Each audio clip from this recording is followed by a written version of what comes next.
Pertama, first pick dan second pick. Untuk Assassin, first atau second lebih worth it? Second pick kayaknya. Wait.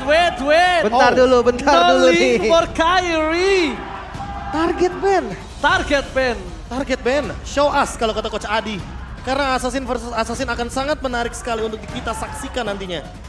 Tapi kalau linknya sudah di-ban, chance untuk Assassin yang muncul masih ada Nolan, masih ada Joy walaupun udah nggak punya anti-CC dalam Electrifying Beats-nya.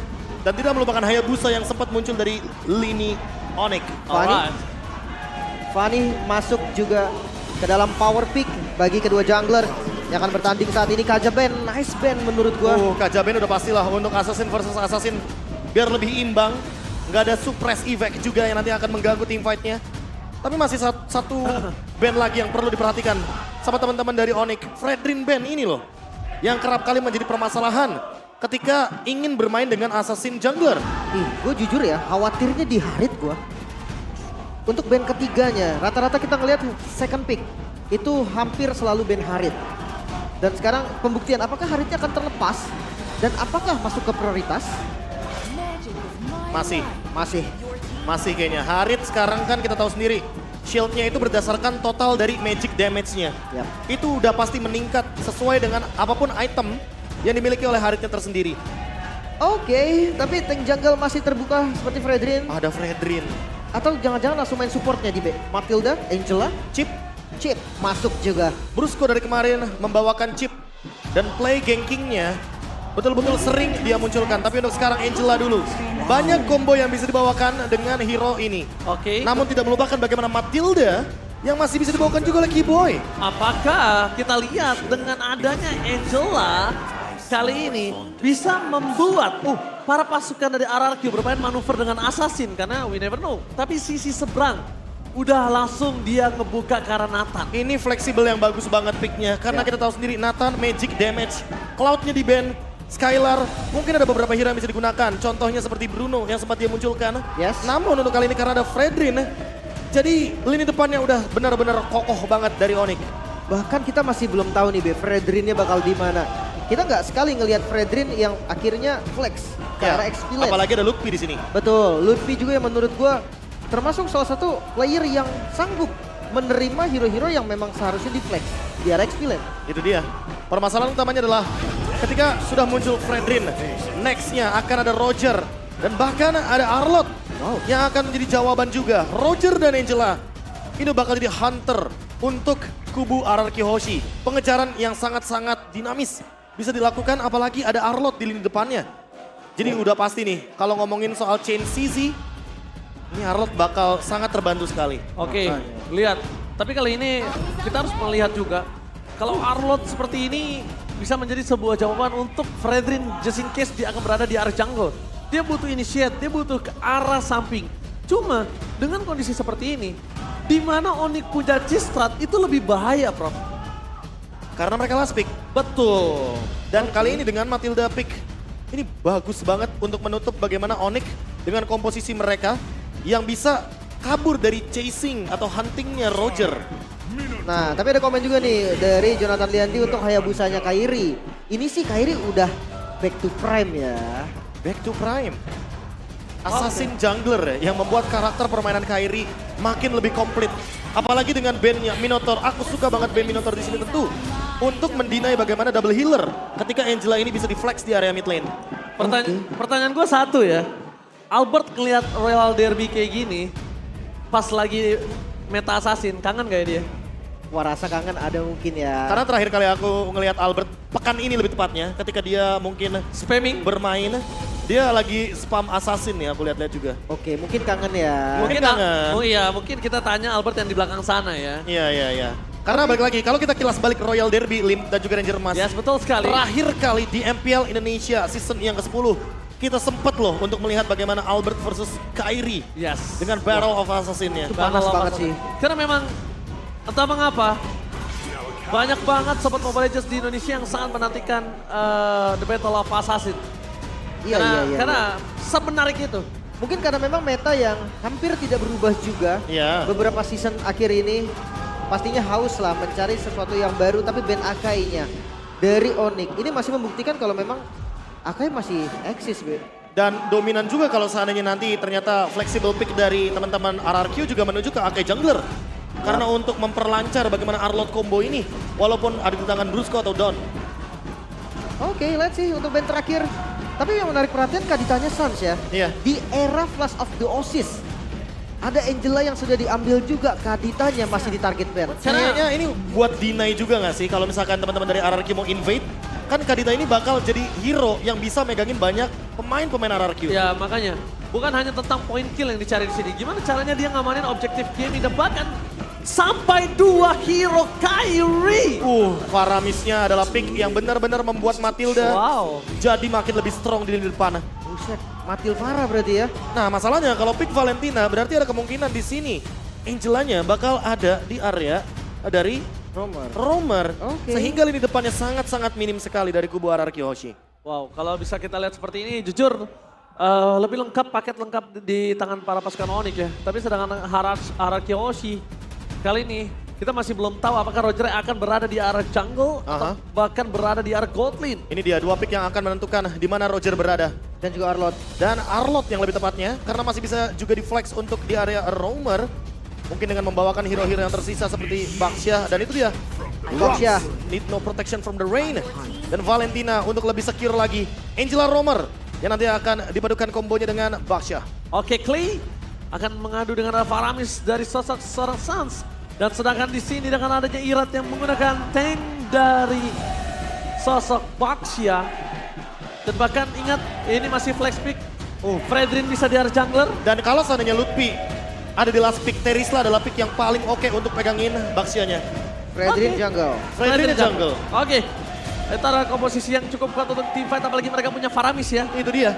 Karena mereka udah punya Faramis ya, jadi Fredrinnya bakal strong banget. Tapi kalau Assassin last pick, ini akan banyak kejutannya. Oke, so ini dia Pakito. Pakito. Pakito experience sih seharusnya. Iya.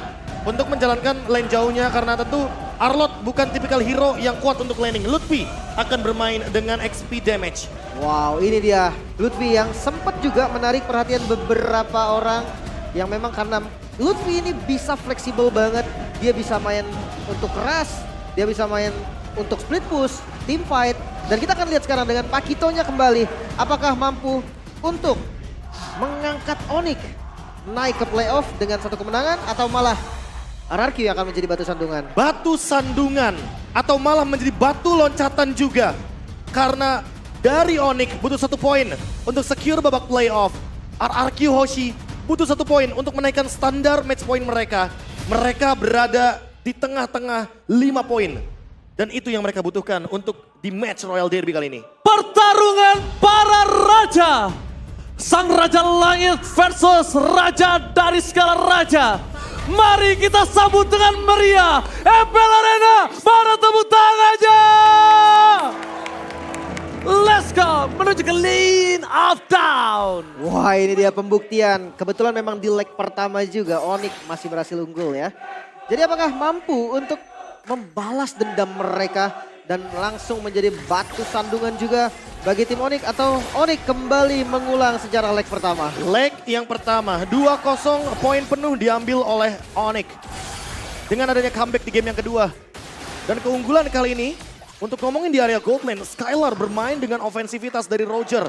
Karena apalagi dengan membawa Master Assassin, dia harus maksimalin emblem Assassinnya juga untuk penetration lebih pasti di early game. Oke, tapi nampaknya lihat Kiboy langsung merespon ke arah bottom lane Lim dan membuat Skylar yang kali ini berada di dalam posisi yang tidak baik. Iya, dengan emblem support dia larinya cepet banget, quantum charge juga.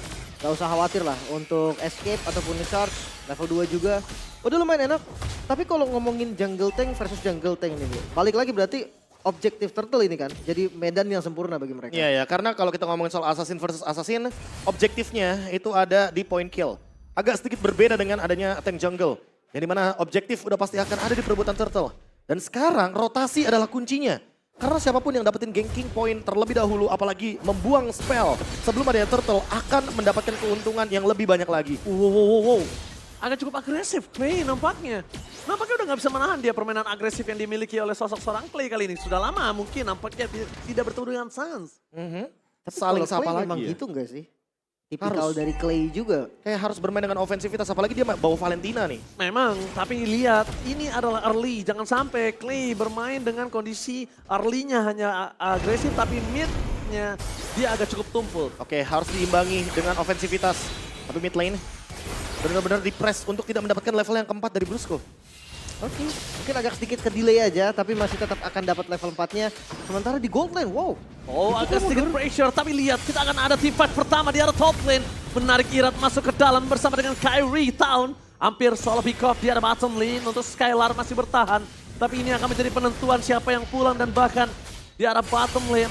Nampaknya Skylar memilih untuk pulang terlebih dahulu, tertarik begitu saja oleh seorang Sans. Dan Ram dikeluarkan terlalu terburu-buru, menghindarkan dan pada slash dari seorang Don. Tidak disambut dengan cukup baik. Yang tandanya turtle pertama akan ada di tangan dari Kyrie. Sedikit terlambat kombinasi yang dilakukan oleh Brusco dan juga Oh, no. Irat terbakar. Menimbulkan first blood di tangan dari Irat. Irat tumbang, Brusco hampir saja dampakkan Kyrie. Uppress World menutup Kyrie tumbang langsung. Instan. Kerugian berganda. Turtle yang bisa disecure oleh Onyx ditambah 2 kill. Diamond dan Purple-nya be, udah mulai ditabrak. Dalam keadaan HP yang begitu low, Irat dan juga Brusco masih ingin mencoba untuk mengambil sebuah kesempatan di turtle objektif pertama, tapi malah mendapatkan kerugian lagi dan lagi. Hampir menuju ke 2000 gold dan Irat sekarang ketinggalan sekitar 2 level. Alright, dan bahkan kita lihat kali ini para pasukan dari RRQ mereka mencoba untuk bertahan dengan tidak berada di lane karena Lutfi out of nowhere double chip dan hampir saja knockout strike. Untungnya Clay masih bertahan di depan sana. Yep, triple kill. Oh, bakal coba dipasang oleh Sans. Clay di sana Hampir. menyelamatkan dirinya. Masih ada Brusco. Karena kalau misalnya mungkin gak ada Brusco itu akan menjadi poin kill tambahan untuk para pasukan dari tim Onyx. Thanks to heal-nya Brusco dan gerakan jungle tank seperti biasa. Dia akan dominasi untuk pattern jungle-nya di awal dan siap untuk invade. Tapi emang spesial dari Onyx, Kyrie ini memang sering main ke arah mid lane. Oke, Kyrie memasak dengan retribution Clay. Itu dia. Manis banget flickernya. Lagi dan lagi, tapi itu permasalahannya. Clay nggak bakal punya flicker ketika ada di turtle yang kedua. Dan objektif setup dari Onyx akan lebih leluasa ketika nantinya Clay tertangkap di tengah-tengah team fight. My God, Kyrie. Gila, Kyrie mencoba untuk melucuti seluruh jangkal yang dimiliki oleh seorang Irat. Irat bahkan sudah tertinggal 1 level menuju ke arah 2 level kah? Jangan sampai 2 level ini nggak baik banget karena turtle selanjutnya akan muncul, Lim. Apalagi sama-sama jungle tank kan. Kalau nggak di kontes jadi kayak sayang banget gitu. Ya, potensi untuk bermain ofensif di early game masih dipegang untuk di turtle yang kedua. Tapi tinggal gimana setupnya aja, karena kalau kita ngomongin soal Brusco yang hadir atau show di area bottom lane, setidaknya dia punya hard guard untuk hadir dan bersatu dengan Irat nanti di team fight turtle. Oke. Kalau misalnya seperti ini yang harus diperhatikan adalah kombinasi team fight. Jangan sampai mereka juga melepaskan pandangan dan jangkauan. Dengan final slash dikeluarkan Keyboy Flicker for defensive. Lagi turtle didapatkan oleh seorang Kyrie, team fight yang tidak ada habisnya. Menarik karena Irat ke dalam dan dot. Tumbang begitu saja. Net Ram yang di copy tidak membuat para pasukan dari tim RRQ bertahan. Dan bahkan double kill dari seorang cewek. Tanpa adanya bantuan dari seorang Skylar. Tarik. Akan menjadi korban selanjutnya. Lihat Ludwig knockout strike dan Irat. Mereka dive in. RRQ dan cekacak triple kill dari seorang cewek membuat para pasukan dari tim RRQ mereka tumbang di dalam turretnya sendiri, terejam-mejam. Bahkan outer turret bukan menjadi halangan yang sekarang pun midnya sudah hancur. Visionnya lebih terbuka lagi. Sans S-nya sabar, dia tahu dalam team fight turtle tadi dia bisa menggunakan Netherrealm. Tapi Netherrealm-nya di save. Karena Clay udah nggak punya flicker, mereka all in ke Clay. Dan ketika team fight di area bawah turret, mereka gunakan Netherrealm tersebut. Dengan Necklace of Durance first item membuat Brusco tidak memiliki heal up yang cukup kali ini, Lim. Oke, sebenarnya kalau dari mid sama-sama pakai Necklace of Durance. Ya, Tapi perbedaannya memang dengan Valentina yang dia bisa ngasih damage lebih banyak selama kombinasi skillnya berjalan dengan baik. tapi ketika berkumpul menjadi satu untuk kubu RRQ Hoshi, mereka akan terlempar dengan banyaknya damage dari Faramis. Lutfi, Oke, Irat terlalu jauh nampaknya. Jangan sampai Irat yang akan coba ditumbangin. Mencoba untuk menutup Oh, dan no. pulang. Tidak ada jalan lagi untuk pulang Irat. Di sana tidak ada yang bisa membantu dan bahkan Brusco menjadi korban pertama itu dia. Irat terlalu dalam. Offside, Prit. Kartu kuning. iya langsung dipunish juga. Dan sementara itu ceweknya bergerak langsung ngambil ke arah top lane. Ini agak dominasi dari Onyx susah buat dihentikan ini. Iya, semua lini kayak benar-benar ketutup. Dan outer turret hanya tersisa di bottom lane. Tinggal gimana caranya untuk melakukan mirror dari RRQ sekarang. Wow, ini benar-benar terpotong sekali dari 5.600. Oke. Dan kita lihat ini baru menit 6. Kalau Itu dia. 6.000 ini 1.000 gold per menit. Ya karena poin killnya 6 juga kali ini untuk Onyx. Dan mereka dominasinya nggak berhenti hingga turtle yang ketiga sekarang. Dan mereka memaksa menunjukkan serang Irat, ditutup begitu saja. Kyrie berhasil mendapatkan seorang down. Karena initiate lagi di garis depan, Skylar mencoba membantu pun tidak punya damage. Karena masuk ke dalam sana adalah sebuah lubang buaya. Dan Irat akan menjadi korban keganasan dari tim Onyx. Double kill. Early game pressure, nggak ada habisnya. Sang raja dari segala raja nggak dikasih nafas sama sekali. Ini ceweknya overfed sih, 6.800 gold yang dimiliki oleh cewek. Ini bisa dibilang akan langsung ke arah core item yang mahal. Udah Mungkin pasti. seperti Holy Crystal. Dia bisa nge-skip Divine Glaive juga dengan modal 2 item di awal udah cukup banget. Ya apalagi kalau kita ngomongin first itemnya Keyboy, dia punya Flask of the Oasis. Udah pasti kalau misalkan terkena Lycan Punch kayaknya nggak bakal bisa instan juga. Dan Keyboy sekarang bisa menguasai lini jungle dari kubu RRQ Hoshi dengan perfect objektif. Perfect winning 08 juga untuk sekarang poin killnya. Ditambah lagi di menit yang ke-7 perbedaan gold 8.700. Belum ada telur pecah, maka ada Final Slash menunjukkan seorang Keyboy. Menuju ke arah sana akhirnya Keyboy ditumpangi, tapi ada ram dari Sans. Membuat tim fight kali ini lebih untung di tangan Mauding. Dive in dari seorang Kairi dan platform. Lihat, the untouchable cewek. Bahkan dia memaksa mundur karena Plaga berhasil mendapatkan triple kill. Looking for Maniac. Cewek tidak terhentikan. The unstoppable cewek. Wow, dominasi dari sang Raja Langit terlihat bahkan masih di menit yang ke-8. Mereka unggul gold jauh banget, Be. Jauh banget. 10.000 gold, 11.000 bahkan di menit yang ke-8. Ini udah total domination. 1/12 poin kill. Apalagi kalau kita ngomongin soal Angela yang tadi udah sempat kita mention. Bisa dikomboin oleh siapapun. First item dia Flask of the Oasis tidak menutup semua damage yang bisa hadir.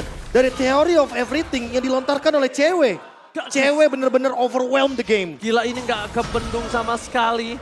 Bahkan cewek ini benar-benar dia tidak tersentuh. Tidak ada yang bisa nyetopin cewek. Sekalipun mau siapa. Sebut Clay mau melakukan flanking. Gak akan cukup dengan seluruh yang dimiliki Clay. 801 loh. 4.000 berbanding 9.000. 5.000 gold difference. Kita lihat Clay akan coba instant pick off. Hilang.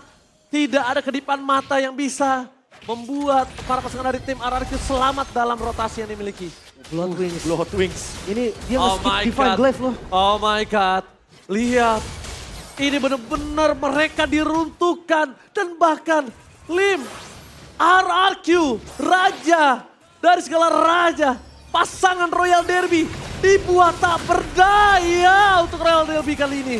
Bahkan kayak zona yang dibuka oleh RRQ pun sempit banget. Mereka untuk ke jungle mereka sendiri. Mungkin harus menurunkan 5 member.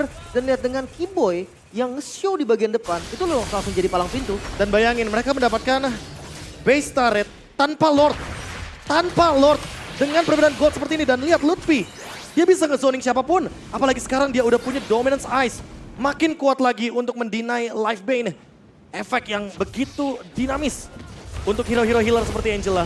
Alright, pecah sudah ya di arah top lane pasifnya. Dan Lord masih meluncur bersama dengan Super Minion. tanpa ada Masalahnya, pasif. winning condition dari RRQ Hoshi adalah menangin early gamenya. Dengan perbedaan gold 14.000, hampir 15.000 bahkan. Ini bakal susah banget untuk bertahan di high ground bagi RRQ Hoshi. Ingat ya Lim, game pertama ini bukan hanya menentukan kemenangan untuk match kali ini. Tapi ini menentukan klasemen juga untuk RRQ dan juga Onyx. Itu dia, tapi Lord sudah mulai masuk nampaknya melewati mid lane. Melewati mid lane di depan sana mereka sudah berkumpul. Mid lane menjadi pilihan utama tapi ternyata tidak mau difokuskan karena mereka ingin mendapatkan 2 PS secara bersamaan. Top lane dan juga bottom lane. Perlahan tapi pasti. Sepertinya mereka, teman-teman dari Onyx pun gak mau mundur. Mau dicoba nampaknya. Bakal coba di all in. Para pasukan dari tim Onyx tampaknya memaksa dan Don pada selesai gagal dan Rap dari Sans menyelamatkan sebenarnya Ira tumbang. Double kill. Sang raja dari skala raja benar-benar ditenggelamkan. Tidak berdaya, tak ada nafas. Raja Langit benar-benar mengganas. Game pertama di tangan sang Raja Langit. 11 menit saja waktu yang dibutuhkan bagi sang Raja Langit menumbangkan Raja dari segala raja dari game pertamanya. Domination yang terlalu over, perbedaan gold yang terlalu jauh menjadi awal dari dominasi Onyx. What time is it? It's Onyx Onyx time. Menit 12, 16.000 gap gold. Mungkin ini bisa dibilang akan menjadi pertama kalinya gap gold tertinggi. Dengan adanya early game yang sangat dominan. Onyx one-sided game. Dan Onyx sudah ada satu kakinya di babak playoff. Dengan kemenangan di game yang pertama kali ini. Match point. Gak. Ayo bangkit, lihat teriakan dari Arcade Kingdom. Ini mungkin bisa menjadi, aku nggak tahu, selama aku nge-cast Royal Derby, mungkin ini adalah salah satu game Royal Derby dengan gap goal terbanyak, Ya. one-sided, terhancur yang mungkin pernah saya lihat. Ya karena kalau kita ngomongin soal gap gold, paling tinggi. Kalau ngomongin Araraki Hoshi aja yang pernah unggul di leg yang pertama loh. Leg pertama, Onyx comeback dari 5.000 gold Yes. menuju ke 7.000 gold dari kubu Onyx. Berarti berapa? 12.000 kan? 12.000. Tapi ini 16.000 dan ini total domination dari Onyx di Dan- leg yang kedua. Dan bahkan kita sempat juga pernah melihat di mana match yang beda gold jauh dan adanya epic comeback. Nah itu 14.000 kan? Ya, Tapi dan- nggak nyampe ke 15.000 masalahnya. Tapi ini 16.000. bener-bener nggak terbendung sama sekali. Masalahnya nih, bedanya tuh menitnya Pak. Menitnya. Menitnya. Oke, Kalau kita ngomong 20 menit ya oke lah. Oke lah, udah fine gue lah. setuju. Tapi ternyata player of the game jatuh kepada cewek yang bersanding dengan coachnya Boots di sana. Iya. Coach Boots sekarang. Tadi kita sempat ngobrol soalnya di belakang bahwa memang kali ini kalau manggil Boots bukan camat tapi coach. Gue bilang, weh Bisa, camat. bisa. Gue gituin kata dia, sorry panggil gua coach. Ya tapi Siap. ngomongin siap, soal siap. cewek harus say thanks juga untuk Bargain Hunter. Emblem yang tadi membuat dia mendapatkan Holy Crystal hanya dengan harga 2.850 saja.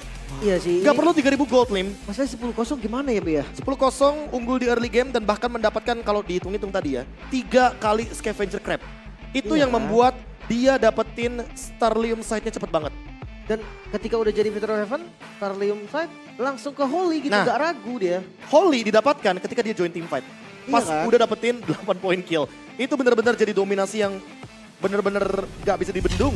Snowballing yang seolah tidak terhentikan dari kubu Onyx. Nah Kalau ini kita missnya ngomongin di mana highlight. sih sebenarnya, Be? Nah, miss-nya adalah ketika ini dia. Satu buah hard guard. Ketika Irat juga coba untuk join team fight. Di turtle yang pertama. Dan timing dari Irat ternyata telat sepersekian detik. Ketika dia ingin coba take over turtle-nya. Nah, ketika dia udah kalah sekalipun, kayaknya Irat tidak mencoba untuk melakukan mirror. Mirror yang mungkin bisa dilakukan adalah dengan melakukan perfect zoning di arah bottom lane. Tapi membiarkan Skylar sendirian dengan bermain 4-1 di saat mereka kondisinya kalah. Dan ternyata karena udah tahu nih 4 lawan 4, mungkin gak bakal bisa mendapatkan pundi-pundi objektif yang banyak, cewek join team fight.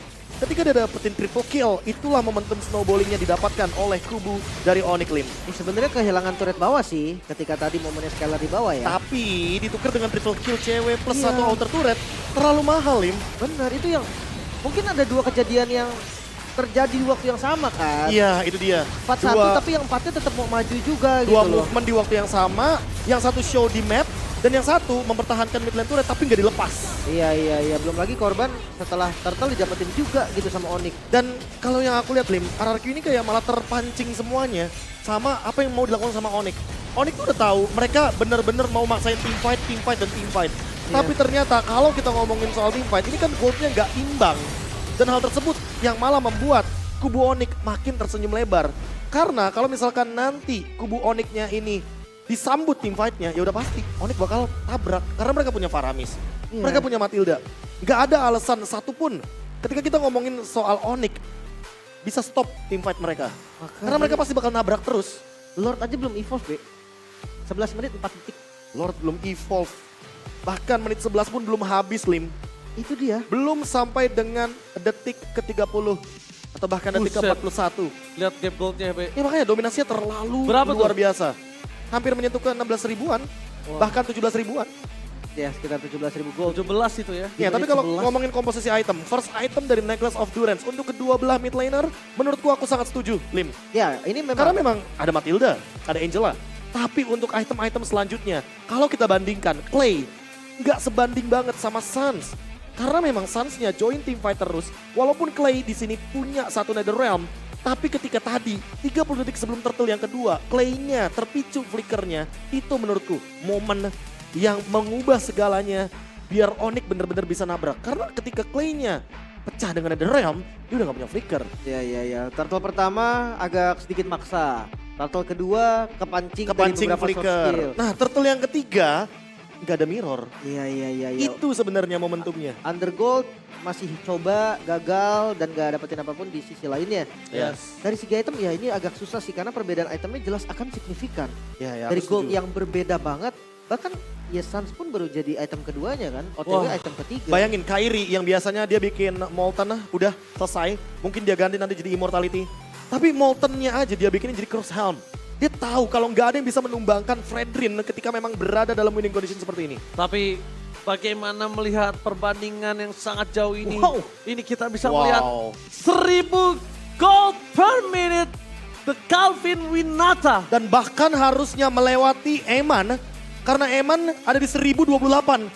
Wah. Rekor kah? Rekor kan? Rekor harusnya. Iya. Harusnya rekor sih. Iya, Eman itu 1028 dan cewek 1079. Wow. Wow. Rich guy by UBS Gold jatuh ke tangan cewek dengan 1079 dan mencetak rekor. Gini. Sedangkan dari cewek dia tidak ada di dalam top 5 kali ini dan langsung mengungguli dari Eman sebagai top 1. Cewek menjadi gold laner yang benar-benar bersinar di pertandingan kali ini dan bahkan mungkin pembuktian. Ini dia pembuktian yang ingin ditunjukkan oleh cewek selama ini kalau kita ngomongin soal who is the best gold lane